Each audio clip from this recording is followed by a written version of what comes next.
My people, this is the update of Mazi Nnamdi Kanu court procedure. I'm going to bring you the video. May you listen direct from Barrister Maxwell. Our sister, where they call Lolo Neka, don't give a serious message. Pass give Joe Ibokwe and those where they black men IPOB. Stay tuned and watch this video and share. Follow this page for more updates. Pass of freedom and the good people of the world. My name is Dr. Maxwell Opera. I've been in Sokoto here for 2 days now. I came to see Mazi Nnamdi Kanu, and today is the 31st day of January 2026, and it's good for me to give you updates.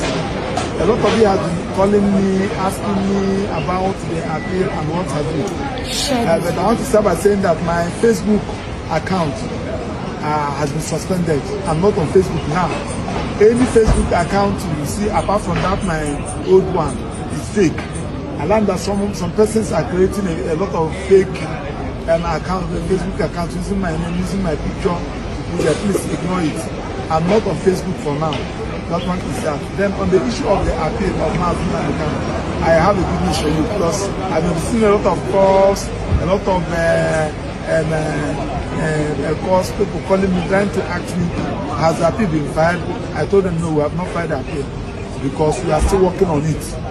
A lot of consultants, a lot of experts, professionals has been working day and night, so bringing their own input. So when we collect it together, we circulate, everybody make input.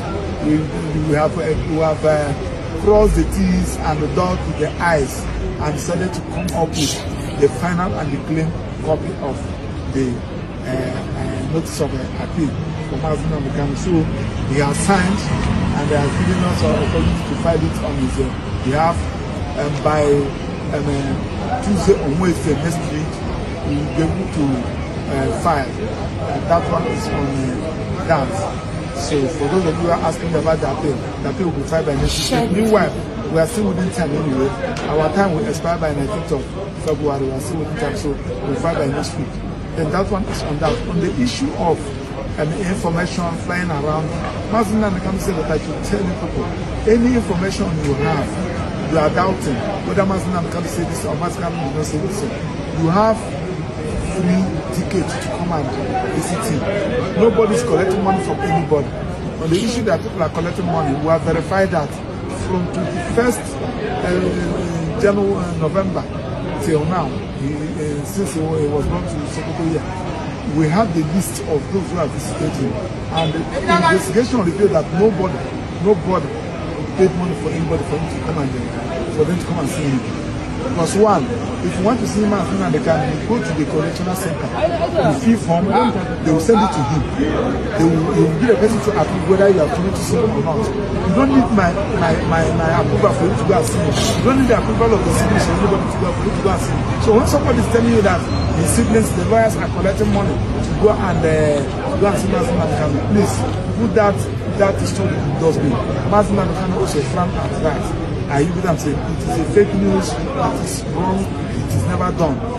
So, and just to repeat, you don't need to, if there is people that are collecting money, it should be the correctional center staff now, officials, because they are the people that will screen you, they are the people that will research you, they are the people that will give you form to fill. So not me. You don't even need to tell me that I come to Sokoto to see him.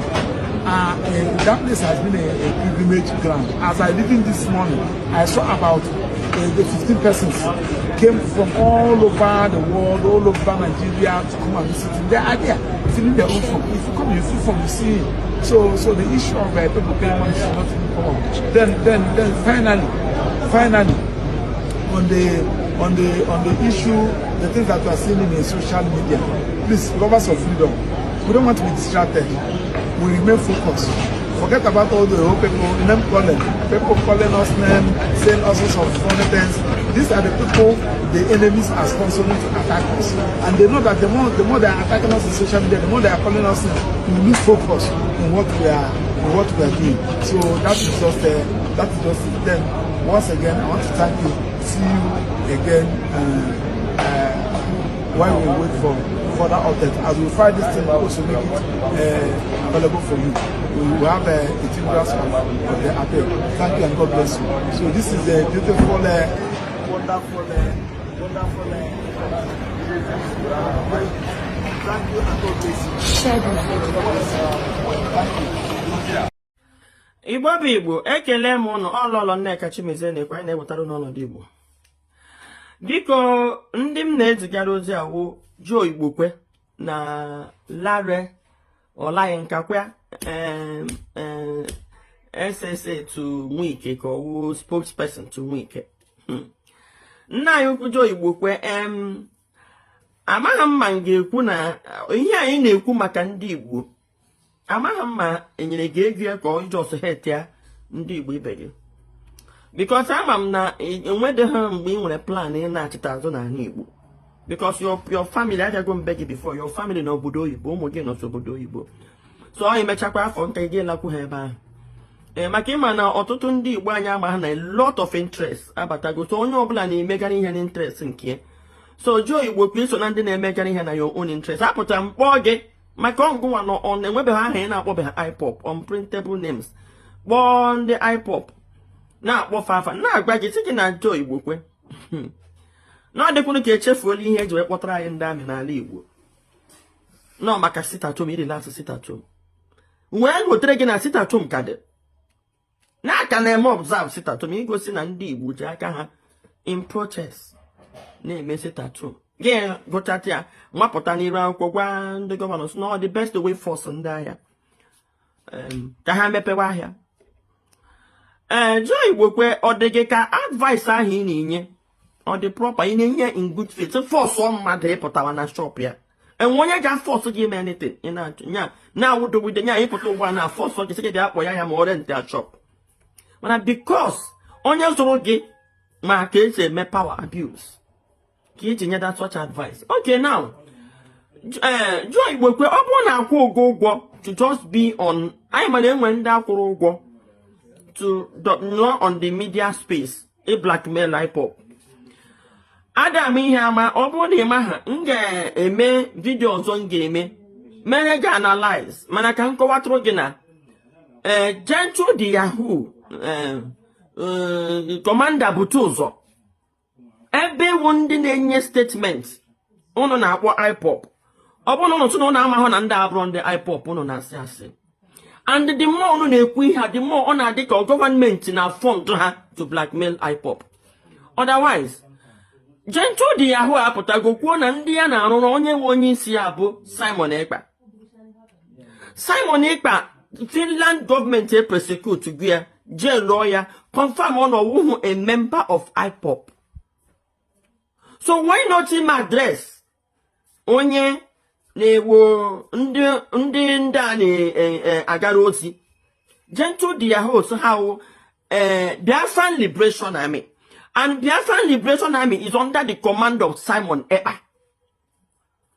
Ihe na-akpọ ha autopilot. In case you don't know now, what here now na ndị Biafran Liberation Army mbọ ndị na-alụso Nigerian government ọgụ, ndị army according to them wo ndị otu Simon Ekpa is on the public domain. Ha emene video ile anya mgbe ọ na-eke na o kwuru Gentle the Yahoo kpọrọ the otu ha also Biafran Liberation Army under the command of Simon Ekpa and Igwe Butuzo. Can you not IPOP? Can you not IPOP if you are not paid? Now, if you are not part of Simon Ekpa that we are paid, because from here apostasu one go sigona, probably that accusation in the mother name Simon Ekpa. Now will you go to blackmail IPOP? Well, so now, what surprises me is the Nigerian government na agency like you. It happens here autopilot na Simon Ekpa. Biafran Liberation Army. Now for IPOP. Can you hear Bataria? One thing. Now anyway plan he may invade the southeast, carry out jihad in the southeast. And the one told the manyam the 100% sure. Now IPOP wouldn't resist in that. I am a IPOP na 2020 ESN. Maybe don't know what ESN. From my investigation now can check up. Ndị IPOP gwara na ESN wo security ha tishi na-eche nche maka ndị terrorists na-achọ ime invade bata. And to my ijomo ngasi na ndị arụ a wonderful job anyị na-ama. Kama na IPOP na-arụ ọrụ nwayọ ha na-eme noise, ha na-eme mkpọtụ. Ha na-eme mkpọtụ. Ha hụ ihe danger bịa, ha hazie ya. Ha tishi and don't confirm kwa na ESN nọ n'ime ọhịa. Keji ka ndị nọ n'ime ọhịa ji enyezi ndị nọ n'ụzọ nsogbu, then ụna awụkasizie ndị amị n'ụzọ. Nwoke ya ebube agụ n'ụzọ led by aside people. Ndị nọzi emezie ihe n'ụzọ na akpọma ndị nọ n'ime ọhịa. Ka ihe kpata na ka ezi ihe ndị nọ n'ụzọ na-eme if not to protect ụzọ ha nọ na ya. Unu na-adịzi more stupid. Ihe okwuru na-ekwu nne IPOP is making you guys look so stupid. Lee ka ha ji rubbish federal government. Nwee ike convince America. I can really prove how we get convinced them with jihad. That jihad, they stopped it with their ESN. And what jihad is the ones that are thrown out. Makodo Gayan and they carry out attacks Nihenda and Anibo one day. Biafran Liberation Army and they belong to Simon Epa. Now, not to Simon Epa that will come for the attack. Oh, no, soon over, so go to Simon Epa and Finland to denounce Biafran Liberation Army, to disassociate themselves from Biafran Liberation Army. Ha put a public statement na ha making the Biafran Liberation Army. Aye, because Simon Epa Jews are Nnamdi Kanu say na on the world broadcast no na bale. Nyanya ka broadcast wa. Yeah, hijack is say that all transcend Nnamdi Kanu because someone and the mother and respect Nnamdi Kanu. We say build during house on Ali. Then ha committee at what IPOP, ha committee at what IPOP, I dey confused. Until they can hear the investigation. Now I am chopped go now. Nda ha na put a video like gentle the Yahoo, hands again here, so give up to hands again here, so get has na ha belong to Biafran Liberation Army. On your plan were right to an association to do whatever you want to do. Man, Koyan and Yam and them man. Here come here that you cover this morning, I would do the activities. No, na how wouldn't die pop. So they are there. Oh, why pop gaga witness against Simon Epa na Finland? One or would know to her. Simon Epa did not acquire IPOP. I no job. I am a to Simon Epa was never an IPOP member. Never broadcasted with Radio Biafra. Yama established his Biafran Liberation Army and his autopilot. So Joy will please. Next time, Boba Simon Epa Nando here. Also, the Kibeya bu Igwanyina Nandi Agahenwe a group nga eme sit at home na Yoruba land and say na no how abore na gaga cheke Adam show na 1993 bodo mazi the activities of OPC didn't just shut Lagos down. They were burning police station, killing policemen. Adam show na he didn't talk. Till today OPC can insist. From 1993, OPC put together pressure. Into when you put together pressure from 1993 till 1999. You know, in a cheap no horse Fabiola, Barbara Fabiola, can the Sunday mother Fabiola on the OPC on the Yoruba? Ndai Papa Bekwa do to Nandi in our nature. And you the violent house, okay, cannot no. So, Joy, you have clearly shown now go to demonize South. Now, my grandma now can get cost of when can Anambra now. Joy, you cause what is happening in Anambra now. And you must take responsibility. Oh God, some guy, Joy, reportage video. Play regular in case you're not here in here. Can you see what IPOP or no? And the Kikushi kwa IPOP a terrorist organization. Okay? Hang your appointment in your repay. You cannot be paid. Because that is it. And any other reason, if you are not paid on social media, I don't see any other reason. So if there's any other reason, tell us. Any other cause trouble na libo, tell us. I'm a legend. I'm not accusing you. I'm a legend that you ought to have been paid for you to be lying and carrying this propaganda against your own people. You can keep the propaganda that Lagos under Yoruba can now naturally do. When you're the commissioner, you said so many things. ha jizi gwa ya na ọ nke kwanye Yoruba na anyị kwụsị na anyị dere na Yoruba land. That utterance chiri n'ọnụ pụta. So Joe Igbo kwe, enough is enough. Be in Lagos again. Okay? I'm not saying that you can't contribute to the affairs, but please stop misleading the people. Enable information. Now draw proper. So Biko, Anamayoge, key disease, henceforth. My people, share this video and drop your own opinion for inside comment section. No forget say you see there for Balabas gist.